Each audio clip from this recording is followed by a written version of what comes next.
बलि के पास में विष्णु भगवान रहते हैं, ऐसा अपने पुराने उदाहरण है। लेकिन वास्तव में क्या रहा होगा ये, तो वास्तव में रहा होगा ये रक्षाबंधन यानी राष्ट्र की रक्षा का त्यौहार था। वैसे तो अपने मुक्ति की बात करते हैं कि हमको जन्म जन्मांतर के बंधनों से मुक्त होकर के मोक्ष प्राप्त करना है, लेकिन ये जो उत्सव है इसका नाम ही रक्षाबंधन है, तो हमको बंधनों में बंधना है। तो बंधनों में बंधना यानी क्या है, वो है समाज की मर्यादाएं, समाज की ये परंपराएं है ना, हमारे जीवन मूल्य, उनके बंधनों में बंधेंगे ही तो ही हमारे राष्ट्र की रक्षा होगी। कोई बंधनों से खुला रह करके मैं तो कुछ भी करूँगा, समाज किधर भी जा रहा है मैं तो उसका उल्टा चलूँगा, ऐसा कहने से काम चलने वाला नहीं है। इसलिए सभी लोगों को समाज की जो नियम है उस बंधनों के अंदर बंधना, ये रक्षाबंधन है। तो उदाहरण जो मैंने बताए, चाहे इंद्राणी और इंद्र का होगा, चाहे बलि और वामन का होगा, तो आज ये भाई बहन का त्यौहार कैसे बन गया, तो भाई बहन का त्यौहार बना मुगलों के कारण। मुगलों के आने से पहले हर ब्राह्मण अपने यजमान के हाथ में राखी बांधता था और राखी बांध करके ये बताता था कि आपको देश, समाज, धर्म, संस्कृति इसके बचाने के लिए, इनकी रक्षा के लिए हमेशा तत्पर रहना है। और ये प्रण अपने को याद कैसे रहेगा, तो प्रण याद रखने के लिए उन्होंने हाथ में धागा बांधना शुरू किया। तो हाथ में धागा रहेगा तो ये याद दिलाएगा कि नहीं लगाएगा, दिलाएगा कि ये किसके लिए। कई लोग माला फेरते हैं भगवान के नाम लेने के लिए, तो माला से कुछ नहीं होता, लेकिन माला जब रहती है पास में या गले में तो माला याद दिलाती है कि मुझे भगवान का स्मरण करना है। जबकि माला में कोई गुण नहीं, आप बिना माला के भी फेरोगे तो भगवान आपको, आपकी दया आपके ऊपर करेगा भगवान। लेकिन याद कैसे आए, तो स्मरण करवाने के लिए गले में माला और हाथ में धागा बांधते। और अभी आज श्रावण मास की पूर्णिमा है, इससे ठीक 1 महीने पहले आषाढ़ मास की पूर्णिमा थी। तो आषाढ़ मास की पूर्णिमा यानी गुरु पूर्णिमा और श्रावण मास की पूर्णिमा यानी रक्षाबंधन। तो आषाढ़ में गुरु की पूजा करो और ठीक 1 महीने बाद हमारा जो वेदों का अध्ययन है, हमारा जो शिक्षा का सत्र है वो आरंभ होता था। इसलिए आज के दिन गुरु अपने शिष्य के हाथ में भी राखी बांध करके उसको, तेरे को अब यहाँ के गुरुकुल की मर्यादाओं में, गुरु शिष्य की परंपरा की मर्यादाओं में रहना है, इसलिए गुरु भी शिष्य के हाथ में राखी बांध करके उसको स्मरण दिलवाता था। तो इसलिए रक्षाबंधन था। लेकिन आज भाई बहन का हो गया। तो भाई बहन का होने का कारण ये मुगल रहे। ये भारतवर्ष में बहुत सारी जो बीमारियाँ आ गई, बहुत सारी कुप्रथाएँ आ गई, ये कुप्रथाएँ आई है मुगलों के कारण। हम सब जानते हैं कि मुगल जब भारत में आए तो इन्होंने हमारे करोड़ों लोगों को मारा। मुसलमानों के द्वारा हमारे 45 करोड़ लोग मारे गए और अंग्रेज़ों के द्वारा 5 करोड़ लोग मारे गए। तो 50 करोड़ लोग इन आतताइयों के द्वारा मार दिए गए। तो जो मजबूत थे, पक्के थे, वो देश के लिए बलिदान हो गए। लेकिन दूसरे वो भी लोग थे कि इतने समय तक इनसे संघर्ष करते करते वो थक गए, तो उनको लोभ दिया गया, लालच दिया गया, उनको डराया गया। तो ये लोग धर्मांतरित होकर के मुसलमान बन गए। ये भारत के जितने मुसलमान हैं ना, ये सब पहले कौन थे, ये सब पहले हिंदू थे। इसलिए हमारी गोत्र और उनकी गोत्र एक जैसी है। मुसलमानों के अंदर भी भाटी, पवार, चौहान, राठौड़ ये सब मिलते हैं। तो ये कैसे हो गए भाटी, पवार, चौहान, राठौड़? इसका मतलब ये सब कौन थे, ये क्षत्रिय थे। असली जो मुसलमान थे वो भारत से चले गए, चाहे पठान थे, चाहे तुर्क थे, ये सब लोग आए थे ना बाहर से, ये सब लोग चले गए। जो भारत में मुसलमान हैं ये सब हिंदुओं से कन्वर्टेड है, धर्मांतरित हैं वो लोग, वो भारत के अंदर रह गए। फिर तीसरे वो लोग थे जो धर्मांतरित तो नहीं हुए लेकिन लड़ते लड़ते थक गए। तो ऐसे हारे हुए, थके हुए लोगों को इन्होंने मजबूर किया कि तुम लोगों को यदि जिंदा रहना है तो हम जो काम बताएंगे वो तुमको करना पड़ेगा, अन्यथा तुमको या तो मार देंगे या फिर तुमको धर्मांतरित करके मुसलमान बना देंगे।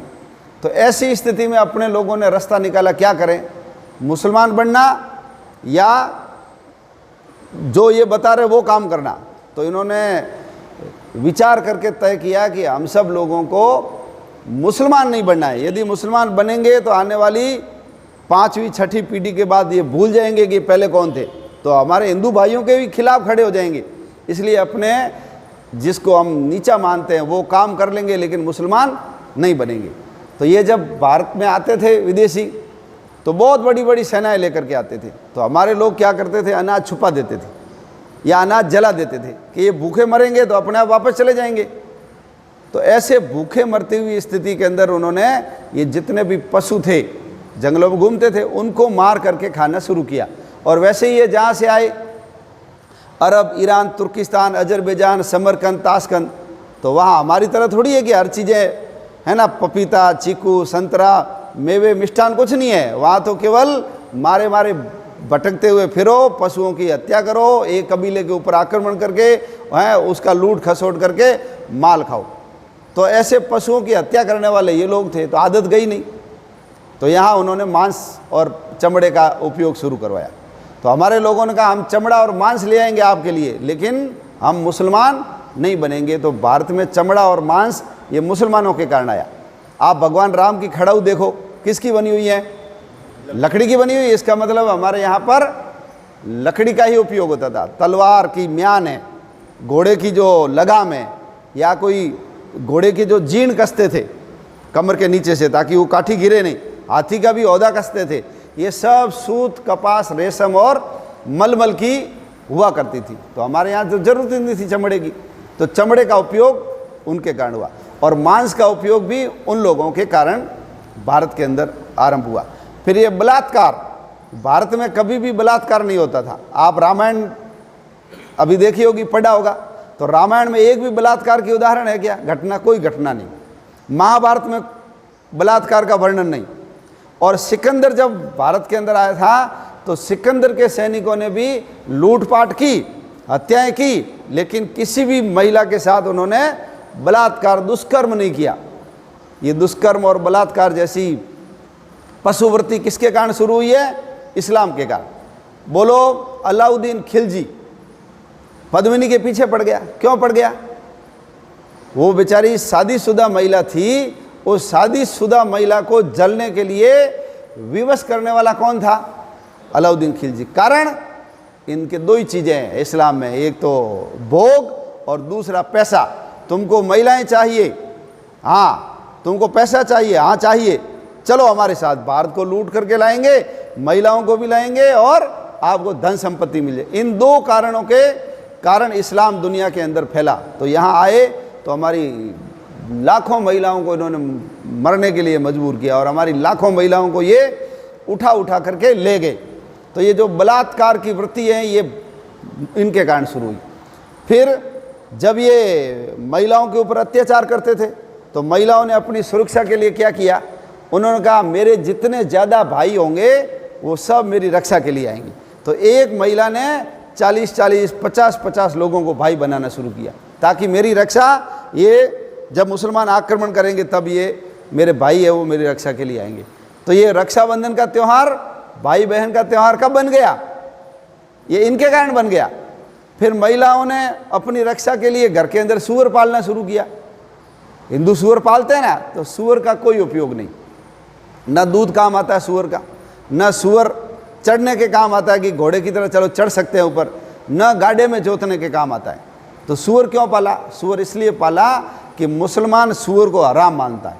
आज भी मस्जिद के अंदर सूअर घुस जाता है ना, तो ये मस्जिद को धोते हैं। तो हमारे घर में सूअर रहेगा तो मुसलमान हमारे गली में नहीं आएगा, हमारे घर में नहीं घुसेगा, इसलिए घर में सूअर रखो। और सूअर का जो कान वगैरह काट करके उसका लॉकेट बनाकर गले में लटका दो। तो जब सूअर हराम है तो जिसने सूअर की चमड़ी का लॉकेट पहना वो भी क्या है, हराम है। तो महिला की सुरक्षा हो जाएगी, लड़की की सुरक्षा हो जाएगी। फिर उन्होंने कहा सूअर के गर्दन के ऊपर के बाल काट करके अंगूठी बना लो, तो वो भी उसके शरीर पे लग गया, इसका मतलब लड़की हराम, हराम इसका मतलब उसकी सुरक्षा हो जाएगी। फिर उनको कहा सूअर के खून का टीका लगाओ, तो सूअर के खून का टीका होगा तो उस महिला को हराम माना जाएगा और मुसलमान उसको हाथ नहीं लगाएगा। इसलिए घर के अंदर सूअर पालना भी इसलिए शुरू हो गया। और ये जो मैला ढोने की प्रथा है, मल उठाते हैं ना सिर के ऊपर, ये भी इन लोगों के कारण आई है। जब हमारे लोग हार गए तो इनको मजबूर किया कि तुम लोगों को मुसलमान बनना पड़ेगा। इन्होंने कहा नहीं बनेंगे, नहीं बनेंगे तो आपको हमारी रानियों का मल उठाना पड़ेगा। देखो मोहनजोदड़ो, हड़प्पा, इनकी खुदाई हुई है तो स्नान कर निकले हैं, रसोई निकली है, नालियाँ निकली है, लेकिन किसी स्थान पर लैट्रिन नहीं निकली। इसका मतलब लोग लैट्रिन कहाँ जाते थे? घर पे नहीं जाते थे, लैट्रिन जाते थे बाहर। तो राजा के लिए भी किले में व्यवस्था होती होगी सुरक्षा के हिसाब से। रानी और राजा छोटे मोटी कोई ऐसा प्लॉट रहता होगा 15 बाई 20 का, उसमें उनका काम चलता रहता होगा। हमारे एक राजा की एक रानी थी तो उसके लिए तो छोटा प्लॉट काम आ जाता था। लेकिन मुसलमानों के एक बादशाह के 300 बेग में, और वो सब बेचारी महिलाओं को जबरदस्ती उठा उठा करके लाया हुआ। तो किले से बाहर यदि लैट्रिन जाएगी, शौच के लिए जाएगी, तो वो घर भाग जाएगी।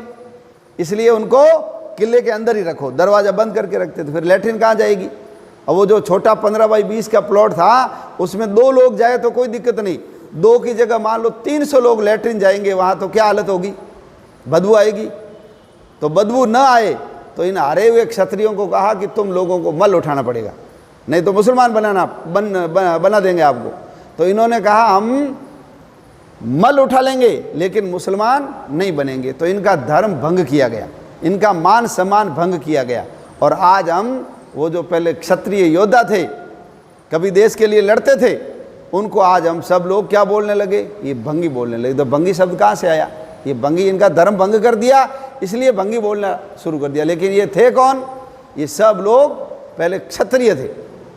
तो आज समाज भूल गया कि ये लोग पहले कौन थे, और समाज भूल गया तो उसका दुष्परिणाम भी आ रहा है। ये विदेशी लोग हमको आपस में लड़वा करके, मुसलमान आज भी इन लोगों को भड़काते हैं हिंदुओं के खिलाफ कि तुम लोगों को दलित हिंदुओं ने बनाया, जबकि असलियत है कि दलित बनाने का काम किसने किया? मुसलमानों ने किया है। मुसलमानों ने इनको ऐसा निंदनीय काम करने के लिए मजबूर कर दिया। SC और ST बनाने का काम मुसलमानों ने किया। इसलिए देख लो, ये जितने भी हरिजन बंधु है, इनकी जो बस्तियां हैं, ये मुसलमानों की बस्तियों के बाद कहीं भी देख लो, जहाँ भी इनकी बस्ती है मुसलमानों के बस्ती के पास में। क्यों है पास में? ये इसलिए है, इनके मन में पीड़ा थी, इनके मन में रोष था कि हमारे ऊपर इन्होंने अत्याचार किए हैं। इसलिए जब भी मुसलमान, ये बाकी समाज के लोग इधर रहते हैं, मुसलमान इधर रहते हैं, झगड़ा होगा तो हम बीच के अंदर ढाल बन करके खड़े रहेंगे। आज भी देख लो, कहीं झगड़ा दंगा फसाद होता है तो ये लोग आते हैं कि नहीं SC ST वाले लड़ने के लिए, लेकिन ये लोग, इनकी महिलाएं भी आ जाती लड़ने के लिए। इसका मतलब इनके अंदर रक्त कौन सा है? ये क्षत्रिय रक्त है। और वो क्षत्रिय रक्त जब उबाल लेता है तो ये मैदान के अंदर आ जाते हैं। तो SC ST बनाने का काम किया मुसलमानों ने, और अपने धर्म के अंदर कभी छुआछूत नहीं थी। हमारे यहाँ बोला गया है मनुस्मृति में, जन्मना जायते शूद्रा, जन्म से सब शूद्र है। संस्कारा द्विज उच्यते, संस्कार से द्विज बनेंगे। वेद पठामी भवेत विप्रा, जो वेद को पढ़ेगा वो विप्र। और ब्रह्म जानामि इति ब्राह्मणः, जो ब्रह्म को जान लेगा उसको हम ब्राह्मण कहेंगे। लेकिन जन्म से सब कौन है? जन्मना जायते शूद्रा, जन्म से सब शूद्र है, ऐसा अपने यहाँ कहते हैं। और हमारे यहाँ तो कहा है जन्म से कोई लेना देना नहीं है, आपका कर्म कैसा है उसके आधार पे आपका वर्ण तय होता है। कर्म के आधार पे आप जन्म किसी में, विदुर दासी पुत्र था, लेकिन क्या बना महाभारत में? वो राष्ट्र का महामंत्री बना या नहीं बना? आपने सत्यवती का नाम सुना होगा अभी महाभारत में। तो सत्यवती एक धीवर कन्या थी, नाव चलाने का काम वो करती थी। लेकिन उनके जो पुत्र हुए वेदव्यास, उन्होंने क्या लिखा? वेदव्यास ने महाभारत लिखा। माँ कौन है? माँ है SC ST की, पिताजी कौन है? पाराशर ऋषि ब्राह्मण, और उनके पैदा हुआ, आज हम उनको ऋषि मानते हैं, वेदव्यास है ना। वेदों के सारा ये नए ढंग से लिख करके हमको देने वाले ये वेदव्यास जी हो गए। परशुराम जी, उनके पिताजी तो ब्राह्मण थे, लेकिन उनकी माँ कौन थी? रेणुका, माँ क्षत्रिय थी। और अंबेडकर जी ने भी लिखा है कि 6ठी शताब्दी से पहले भारत में छुआछूत नहीं थी, ये छुआछूत 6ठी शताब्दी के बाद आई, यानी मुसलमानों के बाद आई। और उन्होंने कादम्बरी जो पुस्तक लिखी बाण भट्ट ने, उसके अंदर एक वैशंपायन नाम का तोता और एक चांडाल कन्या और वहाँ का जो शूद्रक नाम का राजा है, उनका उन्होंने उदाहरण दिया है कि शूद्रक राजा का और ये शूद्र कन्या जो थी, चांडाल कन्या, इनका जो प्रेम आपस में करवाने का काम उस तोते ने किया और राजा ने उस चांडाल कन्या से विवाह किया। तो यदि हमारे यहाँ छुआछूत होती तो राजा कैसे चांडाल कन्या से विवाह करता? और अपने यहाँ तो गीता के अंदर कहा है, ने ऐसा बोला है, गुण कर्म विभाग से, गुण और कर्म के आधार के ऊपर हमारा वर्ण तय होगा। ऐसा किसने तय बोला है? ऐसा भगवान श्री कृष्ण ने बोला है। तो हमको ये समझना चाहिए कि आज समाज के अंदर जो सबसे बड़ी समस्या है छुआछूत, ये छुआछूत किसके कारण आई है? ये सब मुगलों के कारण आई है। देखो अभी महाभारत रामायण देखी होगी आपने, किसी भी महिला को घूंघट निकाले हुए नहीं देखा। द्रौपदी ने घूंघट निकाला गया, सीता ने घूंघट निकाला गया? नहीं। तो घूंघट कोई नहीं निकालता था।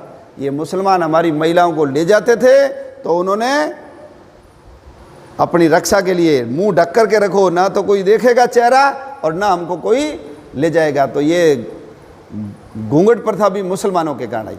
और दिन में शादी, भगवान राम की दिन में शादी हुई, कृष्ण की दिन में हुई, पांडवों की, सबकी, शंकर भगवान की भी शादी कब हुई? दिन में हुई। लेकिन आज हमारे यहाँ रात को शादियाँ होती है। क्यों होती है रात को शादियाँ? इसलिए होती हैं कि दिन में जब शादी करेंगे तो इस महिला को 7 दिन तक मुसलमानों के साथ रखना पड़ेगा और उसके बाद वो उसके पति को मिलेगी। तो हमारे लोगों ने तरीका निकाला कि हम क्या करो, रात को चोरी छुपे शादी कर दो। इसलिए दिन की शादियाँ कब होने लग गई? ये रात को होने लग गई। आप दक्षिण भारत में जाओ, सब दिन में होती है, कारण उधर मुसलमान पहुँचे नहीं, इसलिए वहाँ आज भी दिन में होती है। गुजरात से नीचे चले जाओ, आसाम वगैरह में मुसलमान नहीं पहुँचे तो वहाँ दिन के अंदर शादियाँ होती है, रात में नहीं होती है। तो ये रात में विवाह भी मुसलमानों के कारण ये शुरू हुआ। और आपको किरणा का तो उदाहरण याद होगा, बीकानेर की किरणा अकबर लेकर के चला गया था, उसको पटक करके उसके ऊपर कटार लेकर के बैठा था कि ये जो 9 रोज़ा लेने की प्रथा बंद करनी, तुझको मैं मार डालूंगी। तो ये उसका उदाहरण है कि हमारी महिलाओं को ये उठा करके ले करके जाते थे। तो ये घूंघट प्रथा, ये रात को विवाह है ना, ये मेला ढोना, ये गांव के अंदर भी हरिजन नहीं होते थे हमारे। हर महिला अपने घर के आगे की सफाई करती थी, पूरा गांव साफ हो जाता था। घर में जो गाय रखते थे उसकी मृत्यु हो जाती थी तो बाहर कौन डालता था?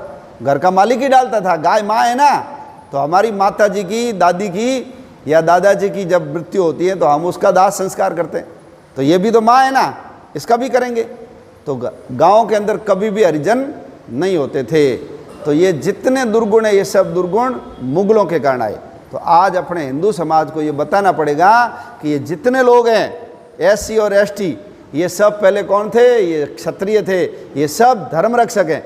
आप कल्पना करो यदि अंबेडकर जी बौद्ध धर्म की जगह वो इस्लाम धर्म अपना लेते, इनके पीछे पड़े थे सब मुसलमान हैं, उनको बहुत पैसे ऑफर किए थे कि आप मुसलमान बन जाओगे तो आपको करोड़ों रुपए देंगे, हैदराबाद के नवाब ने कहा था। लेकिन उन्होंने कहा नहीं, ईसाइयों ने भी कहा ईसाई बन जाओ, लेकिन अंबेडकर जी ने कहा मैं वो कोई धर्म स्वीकार नहीं करूंगा जिसकी जड़ें विदेश से जुड़ी हुई हो।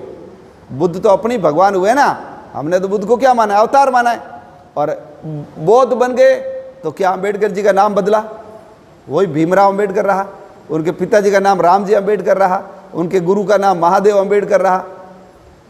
कोई पूजा पद्धति में बदल नहीं, कोई संस्कारों में बदल नहीं, कोई परंपरा में कोई फर्क नहीं पड़ा। इसलिए अंबेडकर जी ने भी बौद्ध धर्म अपना करके, यानी इस्लाम और ईसाईयत स्वीकार न करके हिंदू समाज के ऊपर बहुत बड़ा उपकार किया है। ध्यान रखना, बहुत बड़ा उपकार किया है। ये सब लोग मुसलमान, अंबेडकर जी मुसलमान बनते ना, ये सब लोग मुसलमान बनते और 1947 नहीं, 1947 से पहले देश का विभाजन हो जाता। और ये जितने लोग मुसलमान थे ना, प्लस SC ST उसमें और ऐड हो जाता, तो हमारे ये 23% मुसलमानों ने हमारी 25% ज़मीन हमसे छीन ली, ये पाकिस्तान और बांग्लादेश के रूप में। तो ये 25 नहीं 30-35% ज़मीन हमारी चली जाती और हमारे हिंदुओं की संख्या भी कम हो जाती, दोनों नुकसान हो जाते। इसलिए हिंदू समाज के ऊपर हमारे इन सभी भाइयों का ऋण है कि उनके कारण आज हम सब लोग जिंदा हैं, उनके बलिदान के कारण आज हम सब लोग अपने अस्तित्व में। इसलिए छुआछूत समाप्त होनी चाहिए और संघ शुरू से ये काम कर रहा है। डॉक्टर हेडगेवार जी ने भी जब गांधी जी आए थे वर्धा के शिविर में, तब पूछा था आप में से जाति बताओ, किसी ने नहीं बताया, हम सब हिंदू, भारत माता के बेटे। फिर डॉक्टर जी ने कहा नहीं, इनका जो भाव है बताइए। तब खड़े होकर के लोगों ने बताया कि मैं उस जाति का हूँ, उस जाति का हूँ। तो गांधी जी ने कहा तू धन्य है डॉक्टर हेडगेवार, मैं तो नारे ही लगाता रहा, आप लोगों ने सभी को एक लाइन में भोजन के लिए एक जाजम के ऊपर बिठा दिया। तो संघ तो 1925 से ही समरसता का भेदभाव खत्म होना चाहिए, छुआछूत समाप्त होनी चाहिए, ये काम करता आया है। तो अपन सब लोग आज हम इस बस्ती में जाए, उन लोगों से मिले, उनको रक्षा सूत्र बांधे, उनसे बंधवाएं, और एक स्वयंसेवक, एक कार्यकर्ता ऐसे परिवार से मित्रता करे जो मेरे घर आ सकता है और मैं उसके घर जा सकता हूँ, कोई भेदभाव नहीं है। और जब ऐसा उदाहरण प्रस्तुत करेंगे ना, तो कितने लंबे चौड़े भाषण दे दो, लेकिन आपका एक उदाहरण समाज के लिए आदर्श बन सकता है। इसलिए स्वयंसेवक जहाँ भी इनके ऊपर अत्याचार होता है, इनके साथ खड़ा होता है। मंदिर में प्रवेश नहीं कहीं करने नहीं देते, तो हम सब लोग उनके साथ खड़े होते हैं। कुएं में पानी नहीं भरने देते, हम जाकर के उनका सपोर्ट करते हैं। तो एक मंदिर, एक कुआं और एक शमशान, हम भारत माता के लाल हैं, तो फिर छुआछूत का कहाँ सवाल है, हम सब भाई हैं। तो आज रक्षाबंधन के दिन हम सब अपने समाज की रक्षा तभी होगी जब हम सब लोग भारत माता के पुत्र हैं और पुत्र के नाते भाई है, ये भाव पैदा करेंगे। तो ऐसा भाव पैदा करने के कारण ही संघ में 6 उत्सव में से एक उत्सव है, वो है रक्षाबंधन।